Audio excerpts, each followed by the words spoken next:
رب اشرح لي صدري ويسر لي أمري واحلل عقدة من لساني يفقه قولي ربی زدنی علما ربی زدنی علما ربی زدنی علما۔ انشاءاللہ تعالی آج کے درس میں ہم ان احادیث نبویہ کا مطالعہ کریں گے جو قرآن اور قرآن پڑھنے والے کے بارے میں آئی ہیں۔ یوں تو یہ احادیث بہت زیادہ ہیں، اسی لیے ہم نے ان میں سے چند ایک احادیث جمع کی ہیں تاکہ یہاں پہ آپ کے سامنے ان کو ذکر کیا جائے۔ ان میں سے بعض احادیث یا ان کے ٹکڑے آپ نے پہلے سنے ہوئے ہوں گے، اور انشاءاللہ جیسے جیسے ہم یہ احادیث بیان کریں گے ساتھ ساتھ ان کتابوں کے حوالے بھی دیں گے جن سے ان احادیث کو تخریج کیا گیا ہے۔ پہلی حدیث حضرت امام بخاری شریف میں نقل کرتے ہیں، حضرت عثمان ابن عفان اس کو روایت کرتے ہیں۔ عن عثمان رضی اللہ تعالی عنہ وارضاہ عن النبي صلى الله عليه وسلم قال خيركم من تعلم القرآن وعلمه، وفي رواية قال النبي صلى الله عليه وسلم إن أفضلكم من تعلم القرآن وعلمه۔ تو یہ دو روایتیں ہیں، دونوں امام بخاری لے کے آئے ہیں، اور حضرت عثمان بن عفان سے مروی ہے کہ حضور اکرم صلی اللہ علیہ وآلہ وسلم نے فرمایا کہ خیرکم، تم میں سے بہتر شخص وہ ہے من تعلم القرآن وعلمہ، جس نے قرآن سیکھا اور دوسروں کو سکھایا۔ اسی طرح ایک اور روایت میں حضور نے فرمایا کہ ان افضلکم من تعلم القرآن وعلمہ، بے شک تم میں سے افضل شخص وہ ہے جو خود قرآن سیکھے اور دوسروں کو بھی سکھائے۔ سبحان اللہ، کہ قرآن سیکھنے اور سکھانے کا اہتمام دین میں کتنا ضروری ہے، یہ اس حدیث سے ظاہر ہوتا ہے کہ اللہ کے رسول نے کہا کہ تم میں سے بہتر شخص وہ ہے، اور ایک جگہ کہا تم میں سے افضل شخص وہ ہے جو یہ اہتمام کرے کہ پہلے خود علم حاصل کرے، اور علم ہو علم قرآن، اور پھر اس علم کو عام کرے۔ اس طرح دوسری حدیث جو متفق علیہ ہے، اور متفق علیہ سے مراد وہ احادیث ہوتی ہیں جو بخاری اور مسلم دونوں میں پائی جائیں، جن کو شیخین لے کر آئیں، یعنی امام بخاری اور امام مسلم دونوں لے کر آئیں۔ اس کو روایت کرتی ہیں ام المومنین حضرت عائشہ رضی اللہ تعالی عنہا۔ تو عن عائشہ رضی اللہ تعالی عنہا قالت قال رسول اللہ صلی اللہ علیہ وسلم الماهر بالقرآن مع السفرة الكرام البررة والذي يقرأ القرآن ويتتعتع فيه وهو عليه شاق له أجران۔ حضرت صلی اللہ علیہ وآلہ وسلم نے فرمایا کہ قرآن شریف کا جو ماہر ہوتا ہے، الماہر بالقرآن مع السفرة الكرام البررة،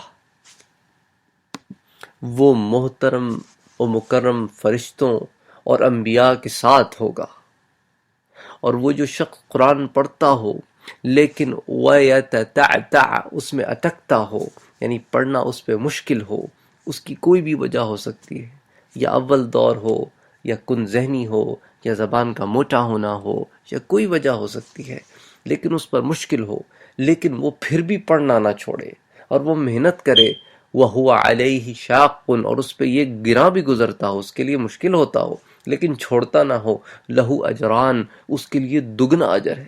سبحان اللہ، کہ ایک تو قرآن پڑھنے کا اجر ہے اور دوسرا ہمت نہ ہارنے کا اجر ہے۔ سبحان اللہ، اللہ اکبر، کیا خوبصورت بات ہے، کیا خوبصورت بات ہے۔ اسی طرح تیسری حدیث حضرت ابی ہریرہ رضی اللہ تعالی عنہ روایت کرتے ہیں ان رسول اللہ صلی اللہ علیہ وآلہ وسلم قال، حضور نے فرمایا لا حسد الا فی اثنتین، کہ دو معاملوں میں حسد کرنا جائز ہے۔ رجل علمہ اللہ القرآن فہو یتلوہ آناء اللیل وآناء النہار، ایک وہ آدمی ہے جس کو قرآن عطا کیا گیا ہے اور وہ صبح و شام اس کو پڑھتا ہے، اس کی تلاوت کرتا ہے۔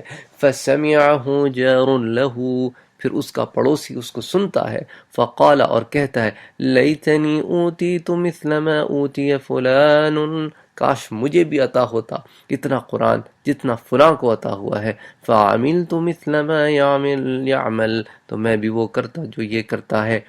اور دوسری بات جس پہ حسد کرنا جائز ہے، یعنی حسد سے مراد یہاں رشک ہے، حسد سے مراد یہاں پہ جلن نہیں ہے، کیونکہ اسلام میں حسد تو منع ہے، یہاں رشک ہے۔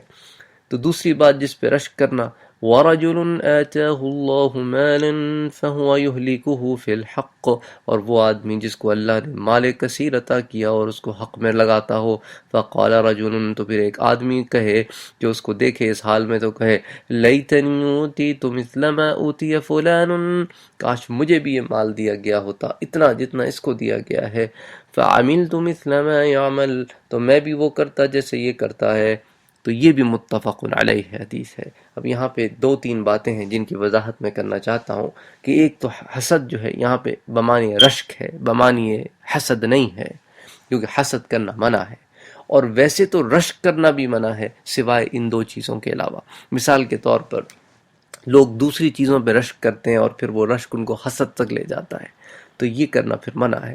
ہاں، کیونکہ یہ جو الفاظ ہے نا کہ مجھے بھی کاش ایسا ہوا، یہ جو کاش ہے نا اس کی ممانعت ہے۔ یہ کاش کہ تم کون سے ٹھیکیدار بنے پھرتے ہو، یہ تو اللہ کا حق ہے کہ وہ جس کو جو چاہے نوازے۔ تو کسی کے اس حق کے اوپر یوں کہنا کہ کاش مجھے اور کاش مجھے، کہ گویا تم اللہ کے اوپر کہہ رہے ہو کہ اللہ تو نے مجھے نہیں دیا، اس کی مرضی، وہ جانتا ہے جس کو کتنا دینا ہے۔ اگر کسی چیز کی خواہش ہے تو دعا کرو، کاش کاش میں نہ پڑو، دعا کرو۔ تو یہ چند باتیں ہیں جن کی میں وضاحت کرنا چاہتا تھا۔ اب انشاءاللہ تعالی اگلی حدیث دیکھتے ہیں، اس کو حضرت جابر بن عبداللہ روایت کرتے ہیں۔ قال، وہ کہتے ہیں كان النبي صلی اللہ علیہ وسلم يجمع بين الرجلين من قتل احد في ثوب واحد۔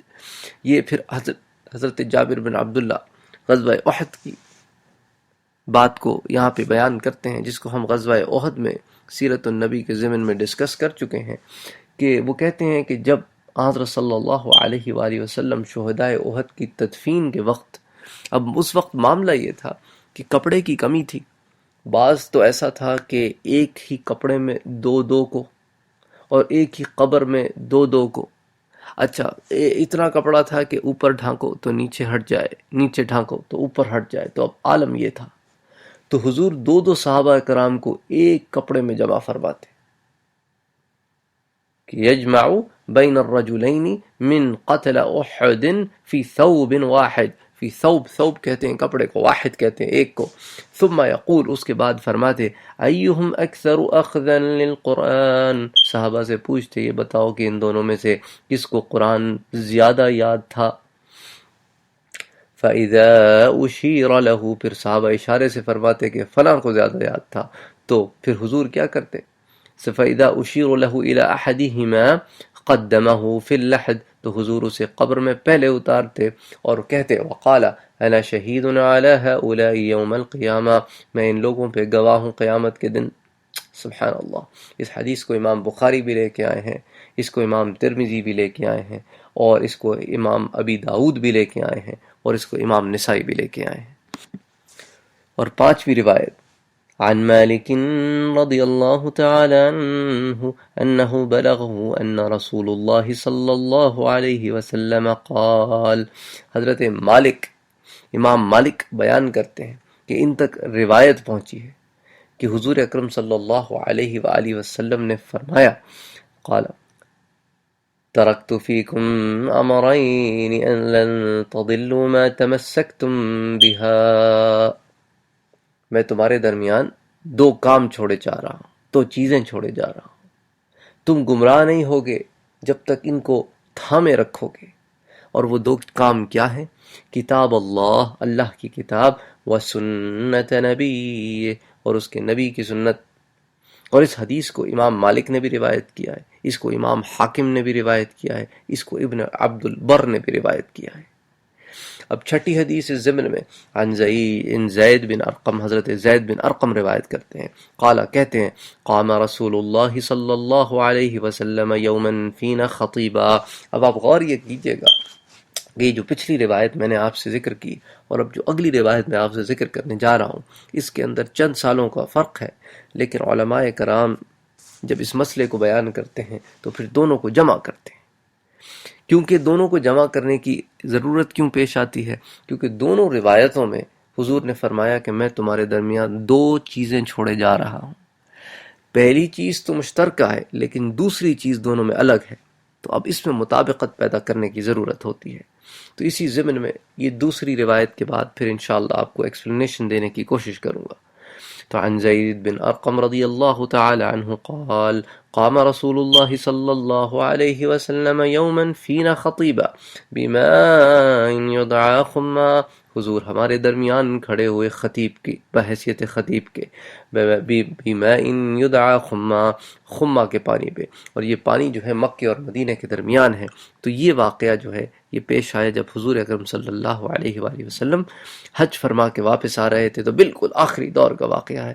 فحمد اللہ واثنى علیہ، حضور نے اللہ کی حمد بیان کی اور اس کی ثنا کی.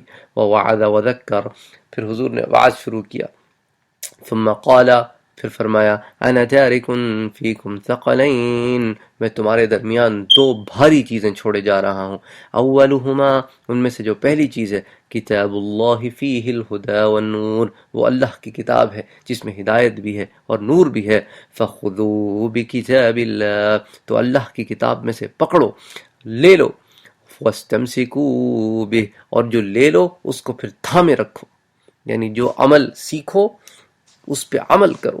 اس لیے تو قرآن کہتا ہے ان الذین آمنوا وعملوا الصالحات، اور کہیں کہتا ہے الا الذین آمنوا وعملوا الصالحات. تو ایمان لانے کے ساتھ ساتھ عمل صالح شرط ہے. تو وہی حضور فرما رہے ہیں اس کتاب میں سے لو اور اس کو تھامے رکھو. فحث علی کتاب اللہ ورغب فیہ، پھر حضور اکرم صلی اللہ علیہ وآلہ وسلم نے کتاب اللہ کے احکامات پر عمل کرنے کے لیے ابھارا اور اس کی طرف ترغیب دلائی. اور پھر فرمایا ثم قال، اور پھر فرمایا وَأَهْلُ بَيْتِي، اور میرے اہل بیت. اللہ اکبر، اور میرے اہل بیت. یہ وہ معاملہ ہے کہ اگر آپ زیادہ زور سے بیان کریں تو شیعت کے دعوے ہو جاتے ہیں. حالانکہ یہ حدیث جو میں آپ سے بیان کر رہا ہوں یہ حدیث شیعوں کی کتاب میں نہیں ہے، اس کو امام مسلم لے کر آئے ہیں، اس کو امام دارمی لے کے آئے ہیں جو امام مسلم کے استاد ہیں فی الحدیث. اس کو امام احمد بن حنبل لے کے آئے ہیں. سبحان اللہ. تو یہ ایسی حدیث نہیں ہے، یہ ایسی حدیث ہے، اتنا لازمی جز ہے دین کا. پھر آگے بھی سنیں اللہ کے رسول کیا کہتے ہیں، اذکرکم اللہ فی اہل بیتی، میں تمہیں اپنے اہل بیت کے معاملے میں اللہ سے ڈراتا ہوں کہ اللہ تم سے پوچھے گا. پھر کہا اذکرکم اللہ فی اہل بیتی، میں تمہیں میرے اہل بیت کے معاملے میں اللہ سے ڈراتا ہوں. اذکرکم اللہ فی اہل بیتی، اور پھر اس بات کو ریپیٹ کیا، یعنی 3 دفعہ آپ نے فرمایا تاکہ لوگوں پر یہ بات واضح ہو جائے.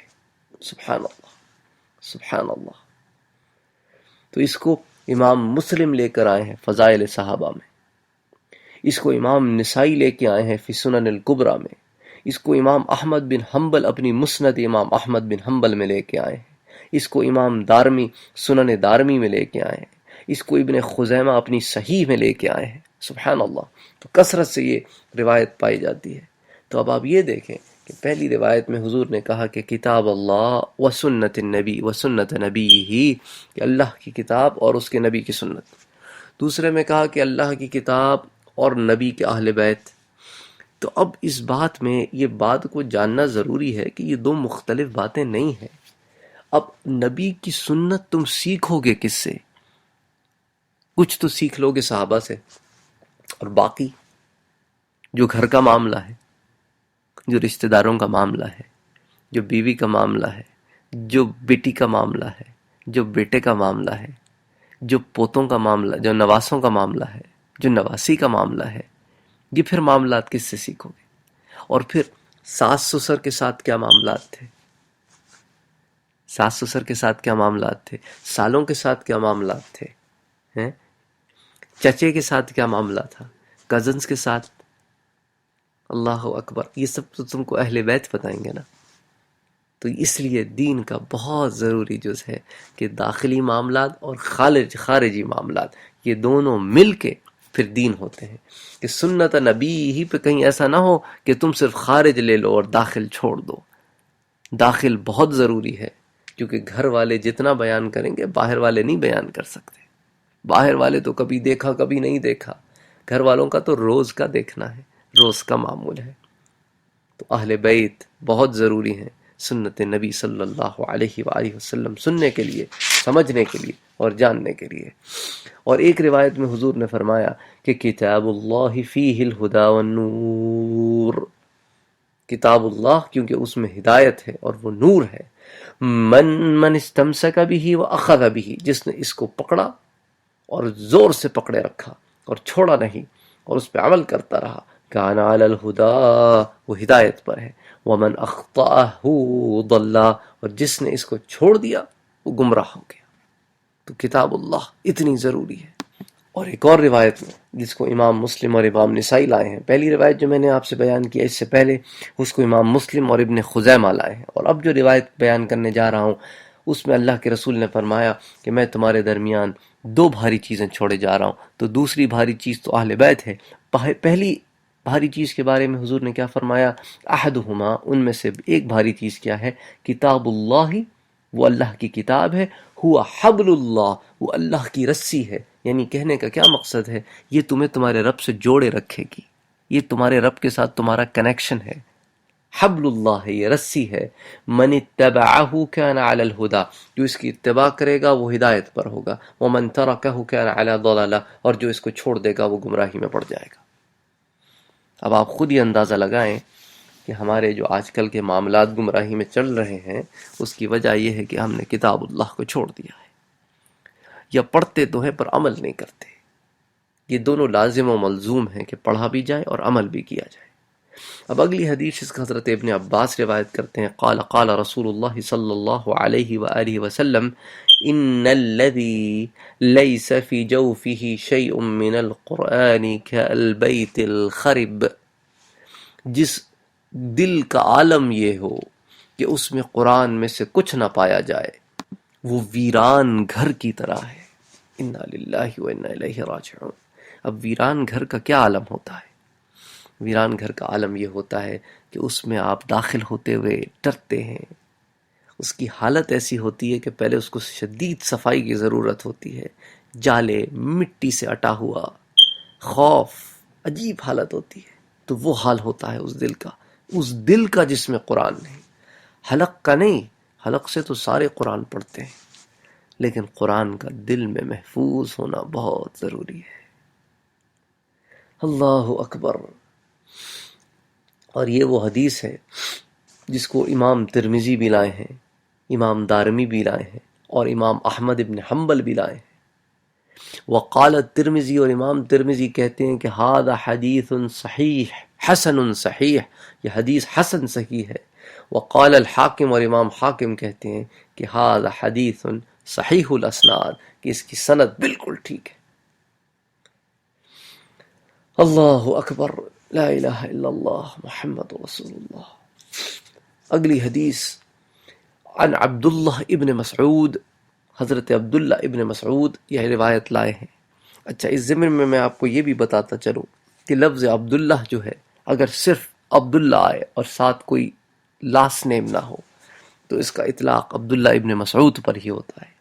تو بعض روایتوں میں تو علماء عبداللہ ابن مسعود لکھ دیتے ہیں، بعد میں لکھتے ہیں کہ عبداللہ نے روایت بیان کی، تو اس ضمن میں عبداللہ ابن مسعود مراد ہوتے ہیں۔ اسی طرح اگر ابن عباس لکھیں تو اس سے عبداللہ ابن عباس مراد ہوں گے، کیونکہ حضرت عباس کے تو کئی لڑکے تھے، لیکن ابن عباس سے مراد حضرت عبداللہ ابن عباس ہوں گے۔ اسی طرح ابن زبیر سے مراد حضرت عبداللہ ابن زبیر ہوں گے، ابن عمر سے مراد عبداللہ ابن عمر ہوں گے، اور ابن عمر سے مراد، یعنی عمر لکھا جاتا ہے عین میم رے واو، تو ابن عمر سے مراد حضرت عبداللہ ابن عمر ہوں گے۔ تو یہ جو ہے ایسی چیز ہے جو اگر آپ کہیں پڑھیں تو پھر ان ناموں کا اطلاق ہوگا۔ تو حضرت عبداللہ ابن مسعود روایت کرتے ہیں، یقول، کہتے قال رسول اللہ صلی اللہ علیہ وسلم من قرأ حرفا من کتاب اللہ فلہ بہ حسنہ، جو شخص ایک حرف پڑھتا ہے قرآن مجید سے اس کے لیے ایک حسنہ لکھتی جاتی ہے۔ والحسنۃ بعشر امثالها، اور ایک حسنہ جو ہے اس کا بدلہ کیا ہے؟ 10 نیکیاں، 10 نیکیاں. لا اقول الف لام میم حرف، میں یہ نہیں کہتا کہ الف لام میم حرف ہے، ولیکن الف حرف واللام حرف ومیم حرف، بلکہ الف حرف ہے، ولام حرف اور لام حرف ہے، اور میم حرف ہے. یعنی الف لام میم پڑھنے سے آپ کو 30 نیکیاں ملیں گی، کیونکہ آپ کو 3 حسنہ ملیں گی. سبحان اللہ. اس کو امام ترمذی نے، حضرت امام بزار نے اور حضرت ابن ابی شیبہ نے، ان کتب حدیث نے اس روایت کو بیان کیا ہے. اگلی روایت عن ابی سعید رضی اللہ تعالی عنہ قال قال رسول اللہ صلی اللہ علیہ وسلم یقول الرب، اللہ فرماتے ہیں، یعنی یہ حدیث قدسی ہے. احادیث میں سب سے چوٹی کی جو حدیث ہوتی ہے وہ حدیث قدسی ہوتی ہے، کیونکہ یہ وہ فرمان الہی ہے جو قرآن کا حصہ نہیں بلکہ حدیث کا حصہ ہے. یقول الرب، اللہ فرماتے ہیں، من شغلہ القرآن وذکری عن مسئلتی، جس کو قرآن اتنا مشغول رکھے کہ وہ مجھ سے دعا بھی نہ کر پائے، اعطیتہ افضل من اعطی السائلین، میں اس کو ان لوگوں سے بھی زیادہ دیتا ہوں جو مجھ سے مانگتے ہیں. وفضل كلام الله على سائر الكلام كفضل الله على خلقه، اللہ کے کلام کو فوقیت حاصل ہے باقی کلاموں پر ایسی جیسے اللہ کو اس کی مخلوق پر. یعنی کہنے کا مقصد ہے کہ اس کے برابر کوئی کتب نہیں، کوئی کتب نہیں. اور اس حدیث کو بھی امام ترمذی، امام دارمی، حضرت عبداللہ ابن احمد نے روایت فرمایا ہے. اور حضرت عبداللہ ابن احمد جو ہیں وہ امام احمد بن حنبل کے صاحبزادے ہیں، جو عظیم محدث تھے اپنے زمانے کے. بگلی حدیث اس کو اب آپ دیکھیں، اس میں ہے حضرت عبداللہ بن عمر روایت کرتے ہیں. تو عمر جو ہے وہ عین میم رے اور واو کے ساتھ لکھا جاتا ہے، اور یہ مشہور صحابی عمر بن عاص وائل، حضرت عمر بن عاص کے صاحبزادے ہیں. اور حضرت عمر بن عاص مکے کے مشہور سردار عاص بن وائل سہمی کے لڑکے ہیں. عاص بن وائل تو ایمان نہیں لایا، لیکن حضرت عمر ابن عاص ایمان لے آئے. تو عاص بن وائل مشہور آدمی تھا مکے کا، اور اس کا اتنا چلتا تھا کہ حضرت عمر رضی اللہ تعالی عنہ جب ایمان لائے تو لوگوں نے آپ کے گھر کا محاصرہ کر لیا. مکے کی بات ہے، آپ کے گھر کا محاصرہ کر لیا کہ آپ باہر نہ آئیں تو پھر سب ٹوٹ پڑے. تو اس وقت یہ شخص جس کا نام عاص بن وائل سہمی تھا، یہ قبیلہ سہم سے تعلق رکھتا تھا، یہ آگے بڑھا اور اس نے کہا کہ خبردار کسی نے عمر کی طرف ٹیڑھی نگاہ سے دیکھا، عمر میری حفاظت میں ہے. اور پھر لوگ چھٹ گئے، لوگ چھٹ گئے. یہ حال تھا اس کا کہ کہہ دیا تو بس ہو گئی بات، لیکن ایمان نہیں لایا. لیکن اللہ نے اس کی اولاد کو ایمان بخشا. اور حضرت عبداللہ ابن عمر جو اس کے پوتے ہیں، وہ تو اتنے بڑے محدث صحابہ کرام میں، اتنے بڑے، اللہ اکبر. کئی روایتیں آپ سے منقول ہیں، اللہ نے بڑا علم دیا تھا آپ کو. تو وہ کہتے ہیں، قال رسول اللہ صلی اللہ علیہ وسلم یقال لصاحب القرآن، اللہ کے رسول فرماتے ہیں کہ روز حشر اللہ تعالیٰ صاحب قرآن سے فرمائیں گے، صاحب قرآن سے فرمائیں گے، اقرا ورتقی، قرآن پڑھتا جا اور جنت کی منزلیں چڑھتا جا. ایسا نہیں کہا کہ جنت میں چلتا جا، نہ کہا منزل منزل اوپر چڑھتا جا، تو منزلیں طے کرتا جا. قرآن اور کیسے طے کرتا جا؟ ورتل کما کنت ترتل فی الدنیا، اور اوپر اسی ترتیل سے پڑھتا ہوا چلتا جا جس ترتیل سے تو دنیا میں پڑھتا تھا. کہ قرآن کو آہستہ آہستہ، آرام آرام سے، پیار سے، سکون سے پڑھتا جا. وہ ہماری طرح گھوڑے نہ دوڑا. جو گھوڑے دوڑائے گا، آپ خود سوچیں، جو گھوڑے دوڑائے گا وہ زیادہ منزلیں طے کرے گا، یا وہ جو ترتیل سے پڑھے گا وہ زیادہ منزلیں طے کرے گا؟ ایک شخص ہے جو روانی کے ساتھ قرآن پڑھتا ہے، لیکن روانی میں بھاگتا ہے. اب آپ نے دیکھا ہوگا نا، وہ ہمارے پاس جو اہتمام ہوتا ہے، ایک رات میں قرآن شریف ختم، چھٹی، 3 رات میں قرآن شریف ختم. وہ جو پڑھا جاتا ہے وہ اللہ عالم کس کو سمجھ میں آتا ہے. قرآن تو اللہ نے سمجھنے کے لیے اتارا ہے، نہ کہ صرف تم اس کو پڑھتے چلے جاؤ ساری زندگی اور اثر کوئی نہ ہو، سمجھ کوئی نہ ہو. تو اس لیے اللہ فرمائیں گے، ورتل کما کنت ترتل فی الدنیا، فَإِنَّ مَنزِلَتَكَ عِنْدَ آخِرِ آیَةٍ تَقْرَأُ بِهَا، تو وہ جو آخری آیت تجھے یاد ہے نا، تو وہ جو تب تلاوت کرے گا تو وہ جو مقام ہوگا جنت میں، بس وہ تیرا مقام ہوگا۔ سبحان اللہ، اللہ اکبر۔ اس حدیث کو امام ترمذی، امام ابو داود اور ابن ماجہ لے کے آئے۔ عن ابی امامۃ رضی اللہ تعالی عنہ قال قال النبي صلی اللہ علیہ وسلم ما اذن اللہ لعبد في شيء افضل من ركعتين يصليهما، اللہ نے بندے کو 2 رکعتوں سے جنہیں وہ ادا کرتا ہے فضیلت والی کوئی چیز کا حکم نہیں دیا۔ وَإِنَّ الْبِرَّ لَيُذَرُّ عَلَى رَأْسِ الْعَبْدِ مَا دَامَ فِي صَلَاتِهِ، اور نیکی اس کے اوپر سایہ فگن رہتی ہے جب تک وہ حالت نماز میں رہتا ہے۔ وَمَا تَقَرَّبَ الْعِبَادُ إِلَى اللَّهِ بِمِثْلِ مَا خَرَجَ مِنْهُ یعنی القرآن، اور بندہ کسی اور عمل سے اتنا قرب الہی نہیں پا سکتا جتنا قرب کلام الہی یعنی قرآن کی تلاوت سے پاتا ہے۔ اللہ اکبر۔ اس حدیث کو امام ترمذی اور امام احمد اور امام طبرانی نے روایت کیا ہے۔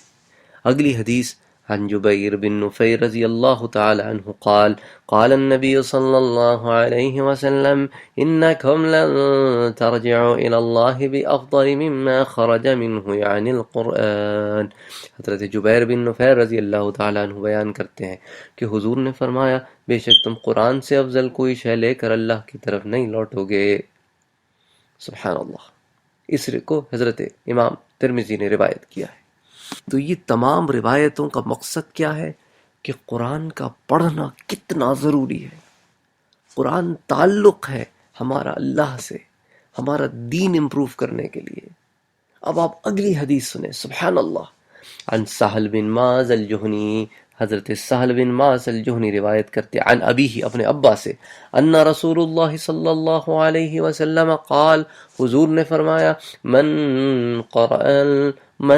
قرأ القرآن وعمل بما فیہ، جس نے قرآن پڑھا اور اس میں جو کچھ ہے اس پہ عمل بھی کیا، البسوا والداہ تاجا یوم القیامہ، اس کے والدین کو اللہ تعالیٰ قیامت کے دن تاج عطا فرمائیں گے۔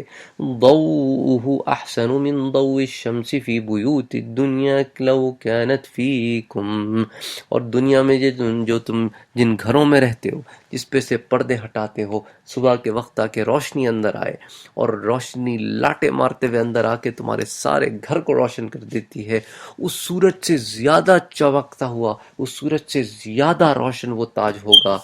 فما ظنکم بالذی عمل بہذا، تو کیا خیال ہے تمہارا اس شخص کے بارے میں جس کا اپنا حال کیا ہوگا، اس کے والدین کو یہ ملا ہے تو اس کو کیا کیا دیں گے اللہ تعالیٰ؟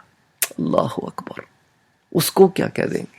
اس روایت کو حضرت ابو داود نے روایت کیا ہے، اس کو امام احمد نے، اس کو حضرت ابو یعلا نے اور امام حاکم نے کہا ہے کہ اس کی اسناد صحیح الاسناد ہے۔ آئیے اب اگلی روایت کو دیکھتے ہیں۔ عن عبد الله ابن عمر رضی اللہ تعالی عنہ قال قال رسول الله صلى الله عليه وسلم من قام بعشر آية لم يكتب من الغافلين ومن قام بمئة آية كتب من القانتين ومن قام بألف آية كتب من المقنطرين أو كما قال رسول الله صلى الله عليه وسلم۔ حضرت عبداللہ ابن عمر ابن العاص رضی اللہ تعالی عنہ روایت کرتے ہیں، کہتے ہیں کہ اللہ کے رسول نے فرمایا کہ جو شخص 10 آیتوں کے لیے کھڑا ہو، یعنی نماز میں ہر رکعت میں کم سے کم 10 آیتیں پڑھے، تو لم یکتب من الغافلین، تو اللہ تعالیٰ اس کو غافلوں میں نہیں لکھتے، اللہ اس کو غافلوں میں نہیں لکھتے۔ وَمَنْ قَامَ بِمِئَةِ آیَةٍ، اور جو 100 آیتوں کے لیے کھڑا ہو، لم یکت، اس کو کتب من القانتین، تو پھر اس کو لکھا جاتا ہے قانتین میں، یعنی وہ جو فرما بردار ہیں، وہ جو اوبیڈینٹ ہیں، اور جو 1000 آیتیں پڑھے ہر رکعت میں، تو پھر اس کو اللہ تعالیٰ مقنطرین میں لکھتے ہیں۔ تو مقنطرین سے مراد وہ لوگ ہوتے ہیں جنہیں اتنا وافر بے حد و حساب ثواب دیا جاتا ہے۔ سبحان اللہ۔ اب آپ نے یہ بات تو سنی ہوگی علماء سے، وہ کہتے ہیں کہ کم سے کم ہر رکعت میں قرآن کی سب سے چھوٹی سورت تو تلاوت کرو، یا تو سورہ کوثر، سورۃ العصر، سورۃ النصر، یہ تین تین آیتوں پہ صورتیں ہیں، تو یہ چھوٹی سورت 3 آیت کی، اور یہاں حدیث میں 10 ہے، تو بابا 7 سورہ فاتحہ کی بھی تو ہیں، 7 سورہ فاتحہ کی بھی تو ہیں، تو 3 اور 7 ہو گئی نا 10، تو 10 پڑھو گے تو غافلوں میں نہیں لکھے جاؤ گے۔ سبحان اللہ، سبحان اللہ، کہ نماز بھی پڑھا اور غافلوں میں بھی لکھا گیا۔ تو خیر، یہ ایک حدیث کی روایت۔ دوسری روایت اس ضمن میں پیش کرنے سے پہلے اس کے آپ کتابوں کے نام دینا چاہتا ہوں، اور پھر ایک کتاب ہے جس میں ایک اضافی بات آئی ہے، جس کو امام دیلمی روایت کرتے ہیں۔ وہ کہتے ہیں کہ من قام بألف آیت کتب من المتفکرین، جو 1000 پڑھتا ہے ہر رکعت میں، اس کو پھر متفکرین میں لکھ دیا جاتا ہے، یعنی وہ جو غور و فکر کرتے ہیں، وہ جو اللہ کی نشانیوں میں غور و فکر کرتے ہیں، سبحان اللہ، پھر ان میں لکھ دیا جاتا ہے۔ اس حدیث کو امام ابو داود اور ابن حبان نے روایت کیا ہے۔ اب اگلی حدیث کی طرف آتے ہیں۔ عن انس رضی اللہ تعالی عنہ قال قال رسول اللہ صلی اللہ علیہ وسلم ان للہ اہلین من الناس، لوگوں میں سے بعض لوگ اللہ کے اہل ہوتے ہیں۔ آپ نے اہل اللہ کا لفظ سنا ہوگا نا، اب اس حدیث میں دیکھیے کہ اللہ اہل اللہ کسے کہتے ہیں۔ قالوا، صحابہ نے پوچھا، من ہم یا رسول اللہ، اللہ کے رسول وہ کون لوگ ہوتے ہیں؟ قال، اللہ کے رسول نے کہا، اہل القرآن ہم اہل اللہ وخاصتہ، وہ قرآن والے ہیں، وہی اللہ والے ہیں، اور وہی اس کے خاص لوگ ہیں۔ اللہ اکبر۔ اس کو امام ابن ماجہ نے روایت کیا ہے، امام نسائی نے روایت کیا ہے، اور امام احمد نے روایت کیا ہے، اور اس کو امام حاکم بھی مستدرک میں لے کر آئے ہیں۔ اس طرح نیکس روایت، اگلی روایت حضرت عبداللہ ابن عمر سے ہے۔ وہ کہتے ہیں کہ ان رسول اللہ صلی اللہ علیہ وسلم قال، اللہ کے رسول نے فرمایا، الصیام والقرآن یشفعان للعبد یوم القیامہ، قیامت کے دن روزہ اور قرآن یہ دونوں بندے کے لیے شفاعت کریں گے۔ صوم کہے گا کہ میرے رب، منعته الطعام والشہوات بالنہار فشفعنی فی، میں نے اس کو کھانے سے اور شہوتوں سے روکے رکھا تو اس کی میں شفاعت کرتا ہوں۔ اور دوسرا قرآن ہوگا، وہ کہے گا منعته النوم باللیل فشفعنی فی، میں نے اس کو راتوں میں سونے سے باز رکھے رکھا اور یہ تیری عبادت میں مشغول رہا، تو باری تعالیٰ میری بھی شفاعت قبول فرما۔ فیشفعان، اللہ دونوں کی شفاعت قبول فرمائیں گے اور اس کو معاف کر دیں گے۔ اور اس کو امام احمد لے کے آئے ہیں، اس کو امام حاکم لے کے آئے ہیں، اس کو حضرت عبداللہ ابن مبارک بھی روایت کرتے ہیں، اس کو امام بہقی روایت کرتے ہیں، اور امام حاکم کہتے ہیں کہ ھذا حدیث صحیح علی شرط مسلم، امام مسلم کی شرائط پہ یہ حدیث صحیح ہے۔ وقال المنذری والحیثمی ورجالہ رجال صحیح، اور امام منذری اور امام حیثمی کہتے ہیں کہ اس کے رجال صحیح ہیں۔ اچھا، جب کہا جاتا ہے نا کہ ھذا حدیث صحیح، یہ حدیث صحیح ہے، اس کا مطلب ہوتا ہے اس کے جو رجال ہوتے ہیں، اس کی جو سند ہوتی ہے، حدیث کا متن تو اس کے اوپر تو کلام ہی کوئی نہیں کر سکتا، ہم تو بس رجال کے بارے میں بات کرتے ہیں کہ اس کے رجال صحیح ہیں یا اس کے رجال صحیح نہیں ہیں، حسن ہے اس کے رجال، یا یہ روایت مرسل ہے، اس کے رجال مرسل ہیں۔ تو یہ رجال پہ بات ہوتی ہے، یہ ان لوگوں پہ بات ہوتی ہے جو اس روایت کو آگے لے کے چلتے ہیں، حدیث کے متن پہ کوئی بات نہیں کرتا۔ کہتے ہیں نا کہ ھذا حدیث صحیح یا ھذا حدیث غریب، تو یہ حدیث کے رجال پہ بات ہوتی ہے، حدیث کے متن پہ نہیں ہوتی۔ اسی طرح اگلی روایت حضرت عبداللہ ابن عمر سے ہے، وہ کہتے ہیں ان رسول اللہ صلی اللہ علیہ وسلم انہ قال القرآن احب الی اللہ من السماوات والارض ومن فیہن، اللہ تعالیٰ کو آسمانوں اور زمین کے اندر موجود تمام چیزوں سے قرآن زیادہ پیارا ہے۔ اللہ اکبر۔ اس کو امام دارمی روایت کرتے ہیں۔ اور ایک روایت جو ابن ابی شیبہ لے کر آئے ہیں، اس میں ہے کہ من قرأ القرآن فلیبشر، یعنی وہ جو قرآن پڑھتا ہے اسے بشارت دے دیں۔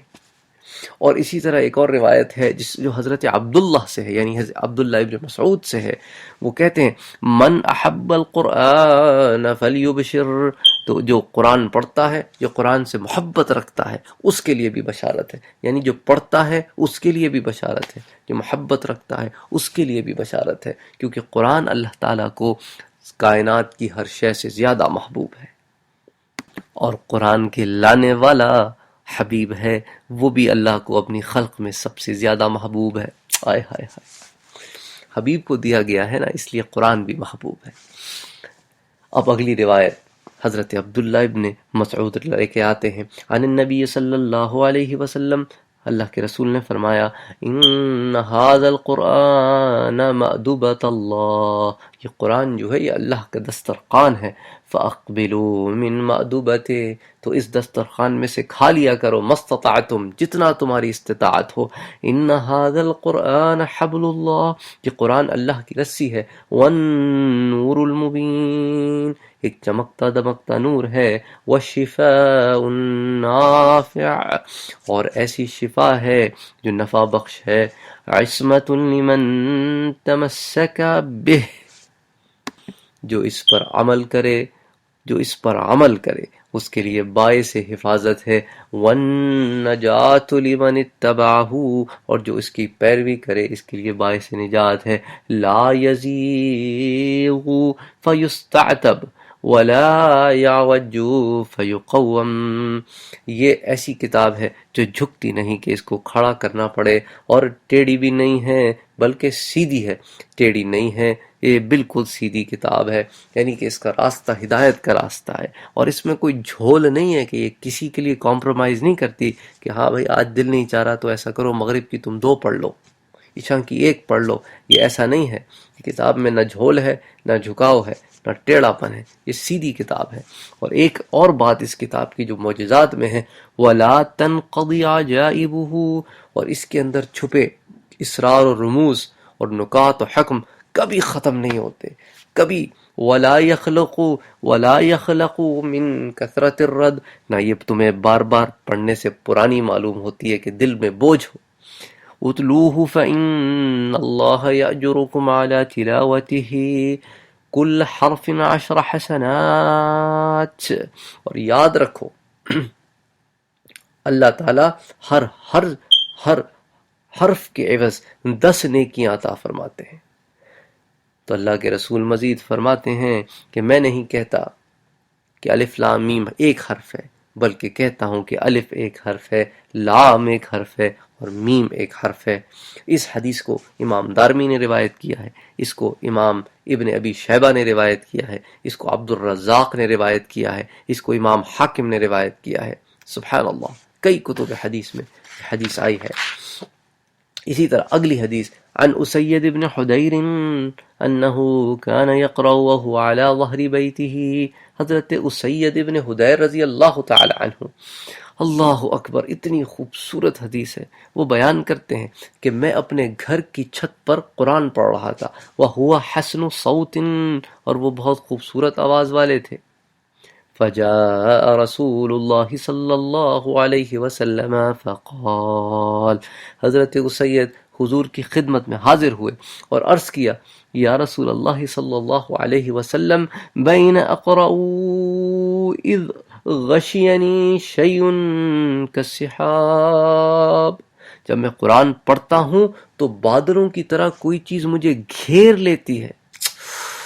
اللہ اکبر، سوچو یار، سوچو کیا ہوگا کہ قرآن پڑھتا ہوں تو بادلوں کی طرح کوئی چیز مجھے گھیر لیتی ہے، اور اچھا پھر ہوتا کیا ہے، والمرأة فی البیت والفرس فی الدار، اور میری بیوی جو ہے میرے گھر میں ہوتی ہے اور میرا گھوڑا بھی ہے، فتخوفت ان تسقط المرأة وتنفلت الفرس، تو پھر مجھے ڈر ہوتا ہے کہ کہیں میری بیوی خوف سے نہ گر پڑے اور میرا گھوڑا ڈر کے نہ بھاگ جائے، فانصرفت، تو میں فوراً جلدی سے تلاوت سے ہٹ جاتا ہوں، تو فقال له رسول اللہ صلی اللہ علیہ وسلم، اللہ کے رسول صلی اللہ علیہ وآلہ وسلم نے فرمایا، اقرأ یا اسید، اسید تم اسے پڑھتے رہا کرو، فإنما هو ملک استمع القرآن، وہ ایک ملک ہے، فإنما هو ملک،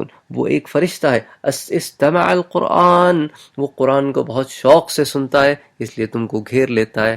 اللہ، اس کو امام حاکم، امام بزار، عبد الرزاق، امام طبرانی، دیگر کتب حدیث میں، اس کو کئی کتب حدیث میں روایت آئی ہے۔ اب آپ یہ دیکھیں کہ ایک قرآن وہ پڑھتے تھے اور ایک قرآن ہم پڑھتے ہیں۔ اللہ اکبر، ایک قرآن وہ پڑھتے تھے، ایک قرآن ہم پڑھتے ہیں، اور ان کو فرشتے گھیر لیتے تھے، اور ہمیں، ہمارے تو حلق سے بھی نہیں اترتا، پھر زبانیں بھی گندی۔ اللہ ہمارے حال پہ رحم کرے۔ اللہ اکبر۔ عن ابی ہریرہ قال قال رسول اللہ صلی اللہ علیہ وسلم فضل القرآن على سائر الكلام كفضل الرحمن على سائر خلقه۔ حضرت ابی ہریرہ روایت کرتے ہیں کہ اللہ کے رسول نے فرمایا کہ فضل القرآن، قرآن کا فضل على سائر الکلام، ہر قسم کے دوسرے کلام پر ایسی ہی ہے، کفضل الرحمن على سائر خلقه، جس طرح رحمان کا اس کی خلق پر ہے۔ اس کو بھی امام ابو یعلا روایت کرتے ہیں اور اس کو امام بہقی روایت کرتے ہیں۔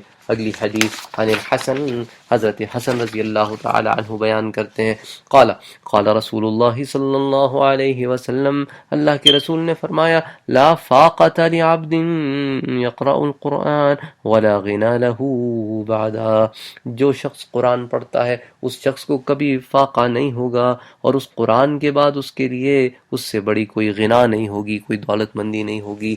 کہنے کا مقصد یہ ہے کہ اس کو قرآن قرات عطا فرماتا ہے، قرآن سے وہ قرات حاصل کرتا ہے، وہ اللہ پہ بھروسہ حاصل کرتا ہے، اللہ پہ توکل حاصل کرتا ہے، اس کو دنیاوی اشیاء پھر اس طرح نہیں اٹریکٹ کرتی جس طرح قرآن چھوڑنے سے اٹریکٹ کرتی۔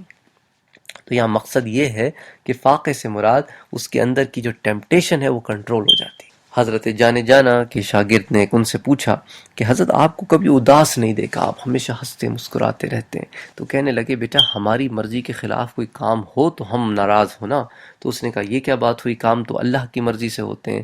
کہا بیٹا تم سمجھے نہیں، ہم نے اپنی مرضی ختم کر دی ہے، اب ہمارے رب کی مرضی ہے، تو جو ہوتا ہے اس کی مرضی سے ہوتا ہے، تو جب ہم اس کی مرضی پہ راضی ہیں تو ہم ہر حال میں خوش ہیں۔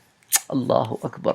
تو یہ مقام ہوتا ہے یہ مقام ہوتا ہے۔ اب اس ضمن میں آخری حدیث آپ کے سامنے پیش کرتا ہوں۔ عن عائشہ رضی اللہ تعالی عنہ قالت قال رسول اللہ صلی اللہ علیہ وسلم عدد درج الجنة على عدد آي القرآن فمن دخل الجنة من أهل القرآن فليس فوقه درجة۔ حضرت عائشہ بیان کرتی ہیں کہ حضور نے فرمایا جنت کے درجات قرآن کی آیات کی تعداد کے برابر ہیں، سو جب قرآن والوں میں سے کوئی جنت میں داخل ہوگا تو اس کے اوپر کوئی اور درجہ نہیں ہوگا۔ اللہ اکبر۔ اس حدیث کو امام ابن شیبہ، امام بہقی روایت کرتے ہیں۔ سبحان اللہ، انبیاء کرام کی تو اور ہی بات ہے، یہ بات ہو رہی ہے عام لوگوں کی، عام لوگوں کی بات ہو رہی ہے۔ سبحان اللہ، اللہ اکبر۔ اللہ ہمارے حالوں پہ رحم فرمائے اور ہمیں توفیق عطا فرمائے کہ ہم قرآن کو پڑھیں، اس کو سمجھیں، اس کو سیکھیں، اس پہ عمل کریں، تو ہم صرف عالم ہی نہ ہوں بلکہ عامل قرآن بھی ہوں۔ اقول قولی ھذا واستغفر اللہ لی ولکم ولسائر المسلمین فاستغفروه انه هو الغفور الرحیم۔ اللهم صل علی سیدنا محمد صلی اللہ علیہ وسلم۔